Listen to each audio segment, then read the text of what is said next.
It's Randy from Reefs.com here on the floor of Reef A Palooza, New York. We have an opportunity to talk with an old friend of mine. Most of you probably know Julian Sprung from Two Little Fishies. I've known Julian for many years. And Julian's going to talk to us today about some of the products, new products that he has, some things that maybe they've had for a while that people don't really know about. And we're really happy to have you talking with us today, Julian. Hi, Randy. Thank you. Hi, everybody. So, first item that I'm standing over here, as you can see, I don't know how wide the angle of view is there, Richard, but it is Stax. It's really wide. Oh, that's good. So, Stax is a natural limestone rock from Florida. This is a cooperation between Two Little Fishies and Marko Rocks. They had a product that was called, I believe it's double side cut rock, and we looked at the smaller pieces, and it occurred to me looking at it that they would make an ideal product for forming an aquascape any shape you wanted. What you see here, I didn't even put this together. I built another aquascape, and people coming up to our booth have played with it themselves. Stax is made of individual double side cut slices that you can put together, rotate any which way you wish. You can build arches, as you can see. You can make separate coral bommies as you wish. And you develop rather interesting shapes. Of course, all of the surfaces are they're horizontal, facing upwards, which is perfect because you get the most light that way. Great for attaching stony corals. They're porous, and you can glue the pieces together with a new product that we have called Sticks. It's a hydraulic cement with a liquid admixture that allows you to mix it up like a putty, very similar to epoxy, and you put it in between the pieces when you know which shape you want to have, fix it, and it's there. So yeah, when Marko Rocks showed this to us originally, their idea was that this could be marketed as a base for frags. You could put a larger coral frag on it. And I said, yes, that's a good idea as a product, but we put together I took the samples they gave me and I stacked them up, and I said, that's the real product that we could really kind of have like Lego blocks for making a reef. And people viewing it, they think, oh yes, that's perfect for a nano aquarium. But I said, no, it could be perfect for a nano aquarium, but you can build a whole aquascape with this stuff. You know, you can get any shape you wish. Yeah. I mean, in my tank's an 8-foot tank, but it's kind of divided into 4 quadrants. And I kind of develop each of the rockwork separately as part of each quadrant. So this would be perfect. You can build different shapes, different quadrants, and you can really tailor it so that they flow together and look nice as a whole. Yep, that's right. So it's available in a 5-pound, a 20-pound, and a 40-pound box. The sizes vary a little bit, as you can see looking at this, but in general, most pieces are about the size of your hand. They have irregular edges, so you can rotate to achieve whatever shape you want, looking at it from the front, behind, side. Yep. It's new and available right now. Excellent. Okay. Next product down the line is Remag. This is a magnesium-rich natural stone that can be blended with our Reborn in a calcium reactor. The idea there being you're supplementing your calcium alkalinity as well as magnesium at the same time. Now, you wouldn't use this as a magnesium boost if your magnesium level was really low. You would then add magnesium chloride and magnesium sulfate. But to maintain magnesium levels as your corals and coralline algae are growing, it makes sense, if you're using a calcium reactor, to blend this media together with the Reborn, which is, aragonite. It's calcium carbonate coral skeletons, which is a long-term need, a long-term maintenance need. Especially if you have a lot of coralline algae in a tank, the magnesium level over time will slowly fall if you're not doing water changes frequently. So you put 1 part of Remag together with 9 parts of Reborn in a calcium reactor, blend it, the size of the pieces is roughly the same, and you set your pH level on the reactor to approximately 6.5. they both will dissolve, and it works well. So continuing with the, this is a product that, or a product line that we have had several years. We do sell sands, unbeknownst to most American hobbyists. It's well known internationally. That is true. Even I just recently sold sand, and I've known you, as I said before, a long pretty time. much ever. Yes, that's right. I'll be honest, we haven't also widely advertised it in the trade magazines. So we have to some extent, but not as widely as some of our other product lines. We have, as you see here, a mineral-rich sand that can be used in refugium aquariums for propagating macroalgae, seagrasses, mangroves. It can also be used, as we just discussed, in a freshwater planted tank. The reason why, it's very rich in iron and manganese, so when plants have their roots in there, they're able to access those important trace elements.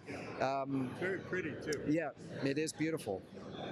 In addition, what I found, and this goes back many years ago, I did experimentation with supplementing iron and manganese. Some of the LPS corals like Goniopora, Trachyphilia, Acanthophilia, they really like an iron-rich and manganese-rich substrate. In addition, they look great. There is some, like, it's almost like a, I wouldn't call it, let's see, it's something like having a buffer. It provides a slow release of some iron and manganese close to where they are. It does influence the water chemistry. So having them on that substrate, you can see it makes it easier to keep them. That's all I can say. You still can supplement with liquid supplements the iron and manganese, but you don't need to do so as often or as much with this. So if you've seen online, there's pictures of an aquarium I have at Two Little Fishies in the office with a big mangrove in it and the Goniopora and all those corals that's got this substrate in it. If you ever look at, there's a Goniopora farm in Germany. If you look online at pictures of their systems, they're all lined or either in the refugia or in the system itself with an iron-rich substrate. Same thing. They've had the same experience. It makes Goniopora very happy. It's good to know. Yep. That is right. So next sand, as other manufacturers do, we have aragonite-based sands. It's basically a coral sand.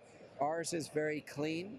When you put it in the aquarium, you're not going to get milky water. We have two different sizes, a 1 millimeter and a 3 millimeter size. The 3 millimeter is including 3 millimeter fraction down all the way to 1 as well. The 1 millimeter has 1 down to 0, so it's really a very fine sand fraction. And it's pretty. It has some of the pink Homotrema 4M skeletons, so you've got a very white coral sand with little pink specks in it. Very, very attractive.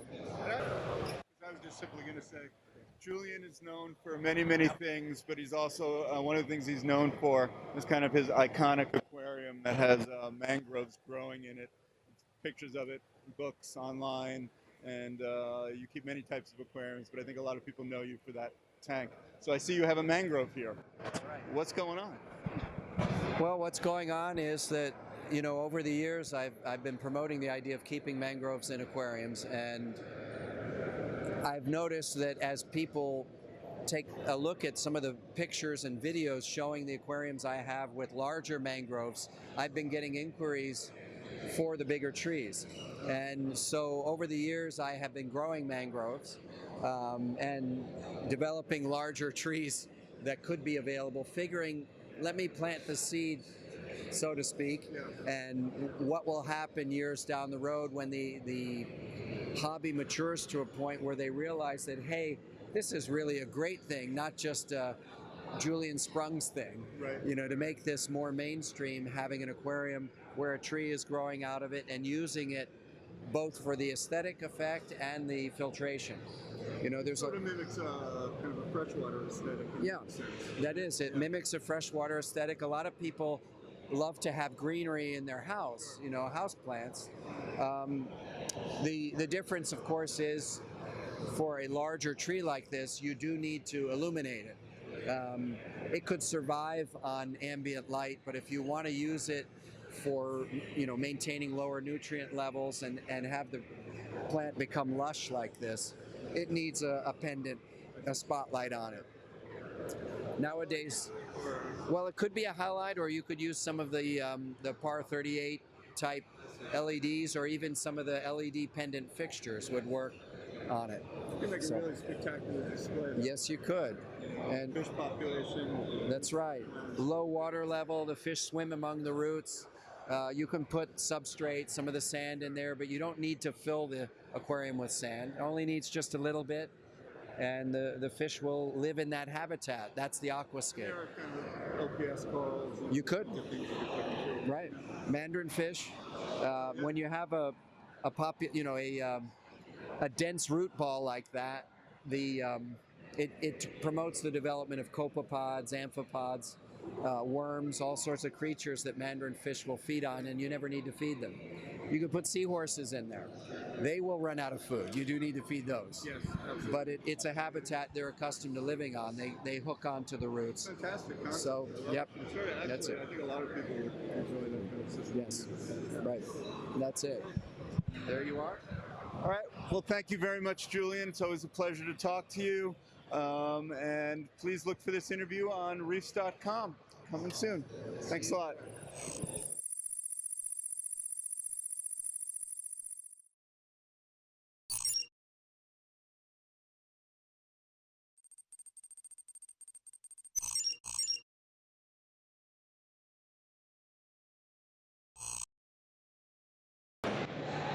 Do you need to take any close-up shots of that?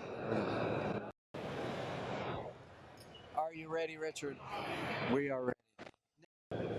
You'll be able to zoom in on that in a little bit. You ready?